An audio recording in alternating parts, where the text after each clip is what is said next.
I need Beyonce to stop ignoring her bisexual tendencies. Girl, because you can't just make a song like All Up in Your Mind and Diva and not want to put a strap on. Like, Dr. Terry Lynn Carrington, who put together Beyonce's entire female band, which was Matthew Knowles' idea because he couldn't get Beyonce to stop people.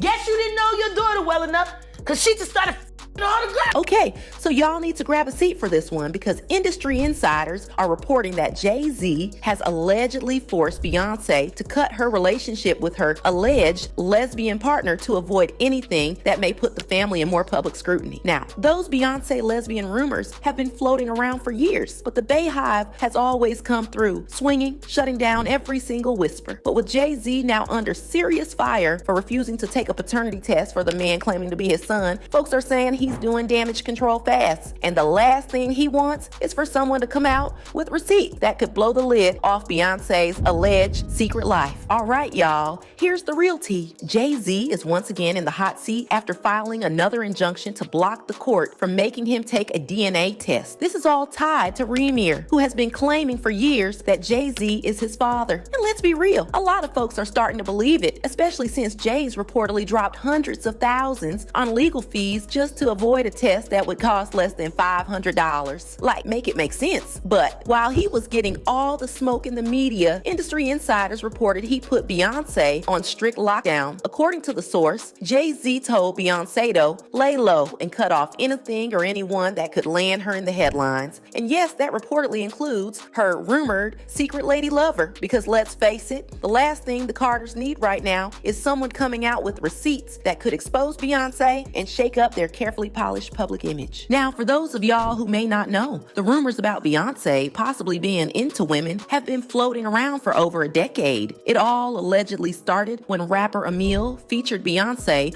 on a track called I Love. And here's where things get juicy. In an old interview, which has since mysteriously vanished from the internet, Emil reportedly said Beyonce was queer and even hinted that she made a move on her. But here's the kicker. Not only did the interview disappear without a trace, but every article and mention of it also got scrubbed from the web, like full-on digital wipeout. That's when fans started speculating there was a major cleanup operation going on, possibly to protect Beyonce's image. And to make things even more suspicious, there have been whispers that Emil speaking out may have cost her everything from her music deal to her career. So yeah, it's giving cover-up vibes, and the internet detectives haven't forgotten. But y'all, Emil wasn't the only one who hinted at Beyonce being a little fruity Lady Gaga during an interview where she talked about her experience working with Beyonce on the music video to their hit song, Telephone. Gaga dropped a line that had everybody raising their eyebrows. She said, "We had an amazing time working together on her video, and it just kind of works out because we both like women." Now look, we all know Lady Gaga is one of the biggest LGBTQ plus allies in the industry, from her performances to her music videos. Sis stays waving that rainbow flag proudly. So when she says Beyonce loves women,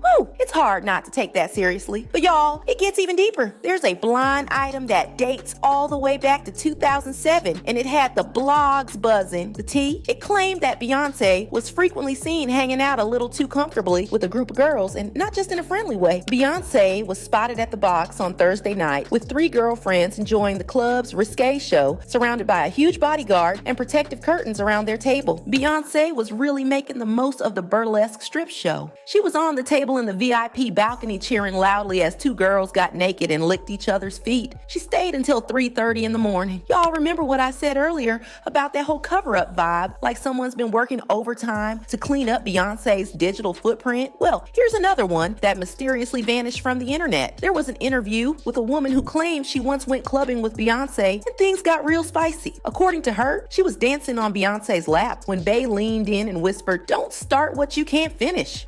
Now that sounds like way more than just a friendly night out. But of course, just like the Emil interview and all the other fruity breadcrumbs, that interview, along with every single article about it, magically disappeared from the internet, like poof, gone. Which only makes folks more suspicious that there's been a long-term effort to scrub anything that hints at Beyonce possibly swinging the other way. And honestly, the pattern is hard to ignore. While it has been alleged that Roc Nation was behind the cleaning of Beyonce's image on the internet, some people can't be silenced because they are not afraid of speaking the truth. And one of them is Jaguar Wright, who spilled some never been heard tea about Beyonce in this interview. Firstly, she revealed that the claims of Beyonce's former drummer, Kimberly Thompson, who accused Beyonce of extreme witchcraft, dark magic, and practicing spells on her, were true. You say these Why things. don't nobody want to accept that bitch? I think she's. She went and killed the girl Cats.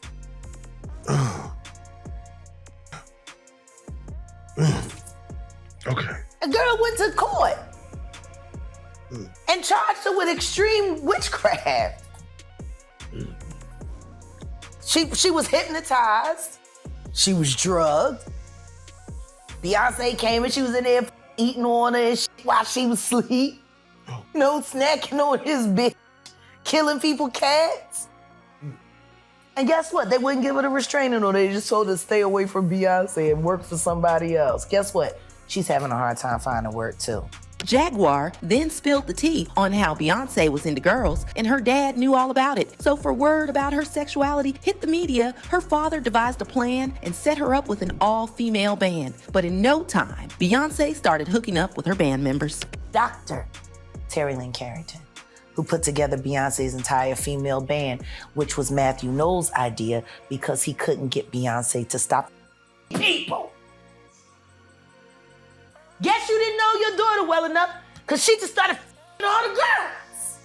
And let's not forget, y'all, when Beyonce dropped her Renaissance album, the message was loud and clear for those who were really paying attention. She didn't just drop a dance album, she dropped an ode to queer culture. Beyonce paid homage to a long list of LGBTQ+ icons and inspirations, starting with her late Uncle Johnny, who was openly gay and passed from complications related to HIV/AIDS. She described him as her godmother and credited him as the first person to introduce her to the kind of music that shaped her sound. Then there's Honey Dejan, a legendary trans DJ who played a major role in the album's creative process. Bey also sampled Right Said Fred's 1991 queer anthem, I'm Too Sexy. And if that wasn't enough, she pulled from Big Freedia's 2014 track Explode. And y'all know Big Freedia is a queer icon in her own right. She even featured uncredited vocals from the same gay rapper who collaborated with her on Formation, shouting, "Release your anger." So, when you add all that up, this wasn't just Beyonce experimenting with sounds. For someone who's super intentional with her art, this felt like a statement, a celebration, and maybe, just maybe, her way of embracing a side of herself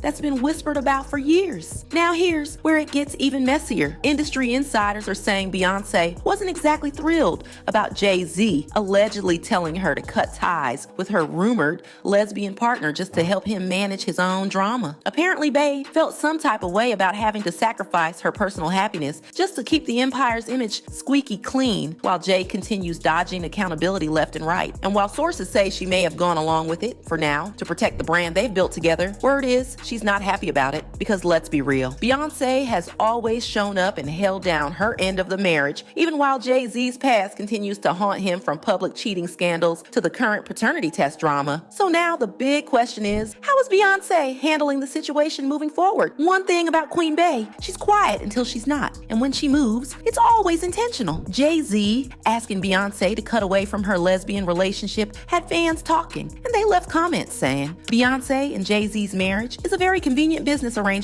This might have been the stem for the war that broke out between her ex-drummer and her, probably acting so demanding and controlling over her that left the drummer at wit's end and to the boiling point of no return. There are some genuine, sincere, in it to win it Hollywood marriages. But for the most part, Hollywood marriages are part of their scripts that help each other promote their careers in the industry. So, do you think Jay-Z's decision to ask Beyonce to cut their relationship was the right one? Or do you think he focuses on his paternity issue with Remir and stops dragging Beyonce inside his mess he created? Let me know what you think in the comments, then check out this next post.